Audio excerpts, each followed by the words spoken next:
البدع والأهواء، أهل البدع العقائدية وأهل البدع السياسية.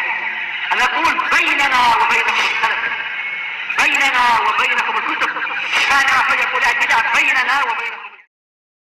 Baik. Bismillahirrahmanirrahim. Qala al-Imam An-Nawawi rahimahullahu taala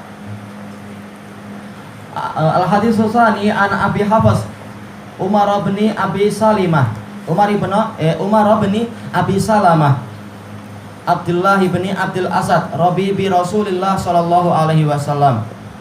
Dari Abu Hafs adalah kunyah dari Umar bin Abi Salamah. Nah, sementara Abdullah ini adalah badal dari apa? Abu Salamah. Bukan badal dari Umar, tetapi apa? Badal dari ayahnya. Jadi Abu Salamah adalah Abdullah bin Abdul Asad Al-Makhzumi radhiyallahu anhu. Rabib ini badal kepada apa? Kepada Umar, bukan badal kepada Abu Salamahnya, yaitu kembali kepada si anak. Kenapa? Karena Abu Salamah ini adalah kalau nggak salah saudara sesusuan Rasulullah, tapi yang jadi robibnya yaitu anak asuhnya adalah anak dia, yaitu si Umarnya. Karena setelah Abu Salamah meninggal, setelah beberapa lama dari perang Uhud itu beliau meninggal, maka kemudian apa? Rasulullah SAW melamar Ummu Salamah. Nah, kemudian apa? Masuk di dalamnya adalah apa? Si Umar bin Abi Salamah ini. Nah, Umar ini adalah apa? Robibnya Rasulullah, yaitu apa? Anak asuhnya Rasulullah SAW. Qal kuntu ghulaman fi hijri Rasulillah sallallahu alaihi wasallam. Saya dulu adalah anak kecil yang ada di bilik Rasulullah sallallahu alaihi wasallam, yaitu diasuh oleh Rasulullah. Wa kanat yadi tatishu fi sahfah. Dan dulu tangan saya kalau sedang makan sering berkeliling, berpusing-pusing di pinggan. Pegang sana, ambil, walaupun di tempat yang jauh diambil. Faqala li Rasulullah sallallahu alaihi wasallam, maka Rasulullah SAW bersabda kepada saya, ya ghulam samillahi ta'ala. Samillaha ta'ala, wahai anak kecil, sebut nama Allah Ta'ala. Wa kul biyaminik, dan makan dengan tangan kananmu. Wa kul mimma yalik, dan makanlah dari apa? Dari yang paling dekat denganmu dulu. Yang dekat denganmu belum habis, jangan ambil punya orang lain dulu. Ini makan jamaah. Tapi apa? Sama-sama semuanya makan di yang paling dekat, kemudian mulai apa? Merambat ke tengah, karena yang tengah itu yang paling akhir untuk dimakan. Tayyib. Kemudian apa? Famazalat tilka ti'mati ba'du. Maka senantiasa seperti itu pola makan saya setelah itu, yaitu apa? Taat kepada Rasulullah sallallahu alaihi wasallam. Tatish tadur fi nawahi as-sahfah, yaitu apa? Berkeliling di tepi-tepi pinggan. Ambil sana yang jauh-jauh, padahal yang di dekatnya belum selesai dimakan.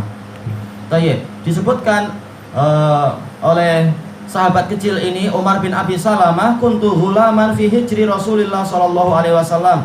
Dulu saya adalah anak kecil di bilik Rasulullah sallallahu alaihi wasallam. Ini menunjukkan apa? Kemuliaan Rasulullah SAW, yaitu apa? Merawat anak dari suami pertama Ummu Salamah. Dirawat baik-baik, dididik dan seterusnya. Kenapa? Karena memang ketika Rasulullah melamar Ummu Salamah mengatakan, saya ini sudah tua dan anak saya banyak dan saya ini pencemburu. Maka Rasulullah mengatakan, kalau masalah sudah tua, aku pun sudah tua, nggak masalah, kita sama-sama sudah tua. Kalau dikatakan engkau punya anak, anakmu adalah anakku juga, aku yang akan merawat. Kalau masalah kecemburuan, aku akan mohon pada Allah untuk menghilangkan itu darimu. Kenapa? Karena memang ini tugas yang besar dari Rasulullah untuk apa? Demi kebaikan politik dakwah, beliau menikahi banyak dari wanita-wanita bangsawan dari masing-masing kabilah.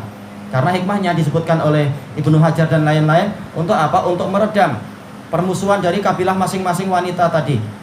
Kalau mereka tahu, ini anak perempuan kita ini dinikahi oleh dia, berarti dia adalah masih kerabat kita, maka tidak layak kita memusuhi dia. Karena zaman dulu adalah asobiah keluarga besar. Ini masih keluarga kita, nggak boleh lagi kita musuhi setelah ini. Nah, itu adalah politik Rasulullah, politik yang baik, siasat syariah. Bukan semata-mata seperti tuduhan orang-orang barat. Oh, ini adalah untuk memuaskan nafsu syahwatnya. Bahkan apa? Orang-orang kafir dari Mesir menggambarkan Rasulullah seperti ayam jantan. Na'udzubillah, betul-betul digambar. Kemudian apa? Digambarkan yang namanya ayam jantan suka untuk mencari perempuan terus-menerus. Kalau Rasulullah cuma cari syahwatnya, niscaya apa? Beliau akan cari gadis. Ternyata enggak. Beliau menikahi wanita-wanita yang sudah janda.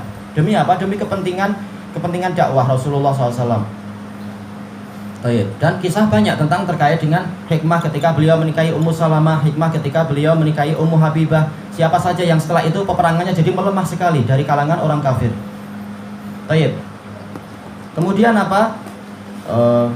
Yang berikutnya di sini wakanat yadi tati syufis sofa, dan tangan saya dulu sering berkeliling di pinggan. Ini menunjukkan apa? Bolehnya seseorang menyebutkan kekurangan dirinya di masa lalu untuk apa? Sebagai pelajaran.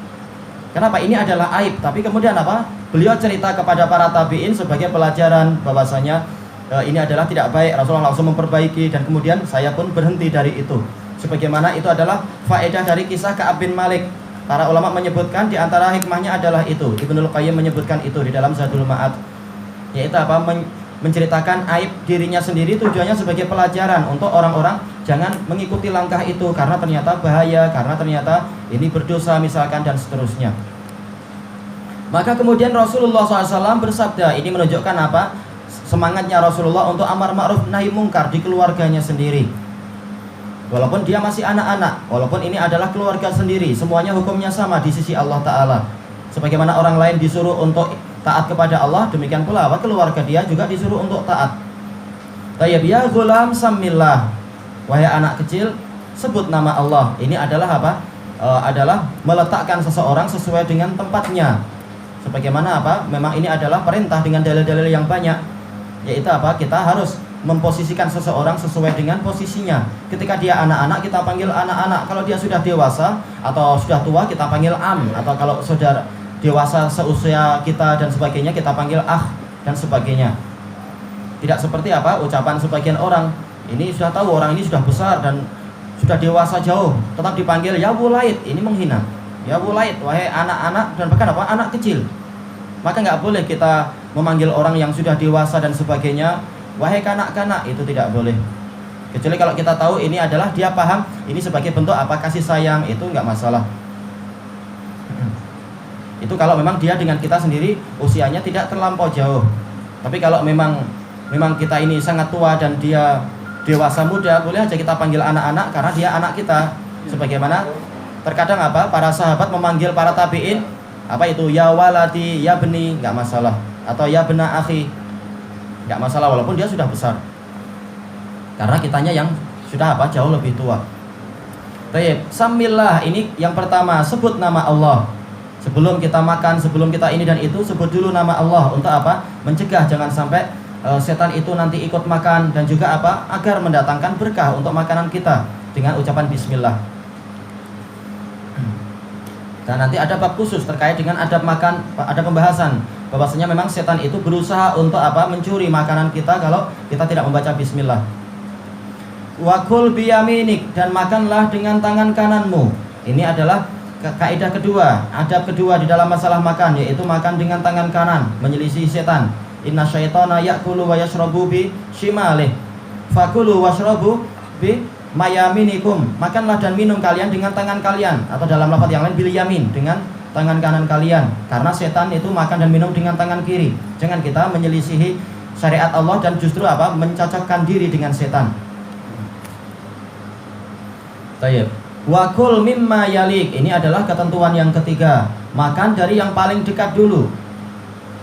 Sebagaimana sabda Rasulullah SAW, kul min atrofit to'am wadaru apa itu lafaz yang setelahnya, makan dari tepi-tepi makanan dan tinggalkan di bagian tengah, wadaru wasatoha, dan tinggalkan pertengahannya, yubarak lakum, niscaya akan diberkahi untuk kalian. Li'annal barakata tanzilu fi wasatit to'am, karena keberkahan itu turun di tengah makanan.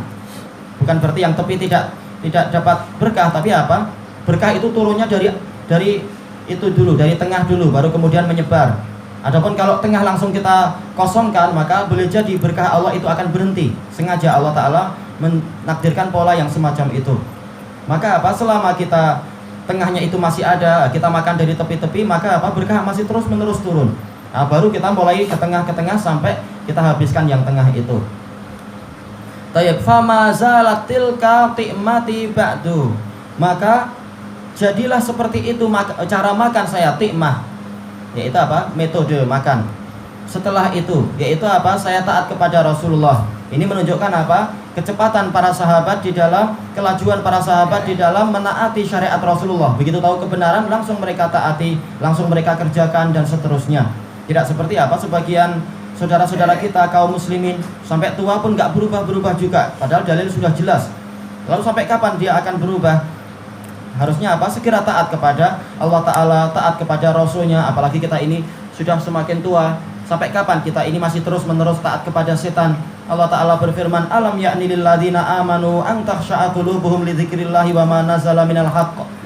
Apakah belum tiba waktunya bagi orang-orang yang beriman untuk apa? Untuk tunduk kepada alam ya'ni lilladzina amanu an takhsha'a qulubuhum li dzikrillah, yaitu untuk hati mereka tunduk kepada peringatan dari Allah, wa ma nazala minal haq, dan kepada kebenaran yang turun kepada mereka. Wala yakunu kalladzina utul kitab yang qablu fatalat alaihimul amad faqasat qulubuhum wa katsirum minhum fasiqun. Jangan mereka menjadi seperti orang-orang yang diberi kitab sebelum mereka, yang mana waktu yang panjang berlalu di hadapan mereka padahal sudah ada kitab, lalu ternyata hati mereka menjadi kaku dan kebanyakan mereka adalah orang fasik. Kita sejak kecil membaca Al-Quran, sejak kecil tadarus Al-Quran, mereka namakan itu dan seterusnya. Tapi tetap saja akhlak kita seperti akhlak orang yang tidak tahu Al-Quran. Tetap saja cara berpakaian, cara makan, cara bicara, cara berpikir, cara ibadahnya seperti orang yang tidak kenal Al-Quran. Sampai kapan kita akan terus-menerus seperti itu dalam keadaan uban sudah mulai bermunculan. Bahkan terkadang ada orang yang belum beruban dia pun mati. Maka bagaimana kita akan berjumpa Allah dalam keadaan terus-menerus kita berpaling dari ajaran Al-Quran, berpaling dari ajaran Rasulullah, tapi kita berharap dapat syafaat juga dari Rasulullah, tapi kita sendiri enggan, kita sendiri berpaling dari ajaran beliau. Maka apa? Tidak layak seperti itu. Karena apa? Peringatan sudah datang sedemikian banyak. Waktu penawaian kita tidak tahu kapan kita akan dituai, sebagaimana orang-orang sebelum kita sudah dituai. Bahkan apa? Ada anak kecil sudah dituai dalam keadaan dia belum siap dan seterusnya. Dan seterusnya, ini adalah apa? Peringatan, dan peringatan bagus dan sangat halus dari siapa? Umar bin Abi Salamah. Beliau yang kecil aja dikasih nasihat langsung taat. Maka hendaknya kita yang sudah besar, yang akalnya sudah sempurna, yang tahu berbagai macam apa pelajaran bagi orang-orang yang taat, dia dimuliakan oleh Allah. Orang yang durhaka, dia akhirnya apa? Dibinasakan dan dihinakan oleh Allah. Hendaknya dia taat juga. Karena apa? Ilmu yang dia miliki lebih banyak dari anak-anak. Harusnya dia lebih segera untuk apa? Taat kepada Allah, taat kepada Rasulnya, dan seterusnya. Sampai bahkan dalam masalah makanan. Dan di sini ada bantahan kepada apa? Kepada Hizbiyun yang mengatakan agama itu terbagi menjadi dua, yaitu apa? Al-Qusyur wal-Lub. Sebagaimana ucapan Muhammad Al-Ghazali, bukan Abu Hamid Al-Ghazali, tapi apa? Muhammad Al-Ghazali, tokoh Ikhwanul Muslimin itu mengatakan agama ini terbagi dua, Al-Qusyur wal-Lub. Ada kusyur, yaitu sekedar kulit ari saja yang nggak berfaedah, yaitu apa? Adab-adab ini cuma kulit ari. Nah, ada yang lub, yaitu yang penting, yaitu apa? Bagaimana kita mencari kursi kekuasaan, nah, itu yang penting. Naudzubillah. Nanti di hari kiamat Allah nggak akan tanya kamu dapat kursi di mana sekarang, enggak. Tapi Allah akan tanya, madza ajabatumul mursalin, apa jawaban kalian kepada para rasul? Itu yang penting. Rasul nggak nyuruh kita untuk apa? Berjuang mencari kursi. Buat aja sendiri, nggak usah pening. Ilahuna wallahu a'lam.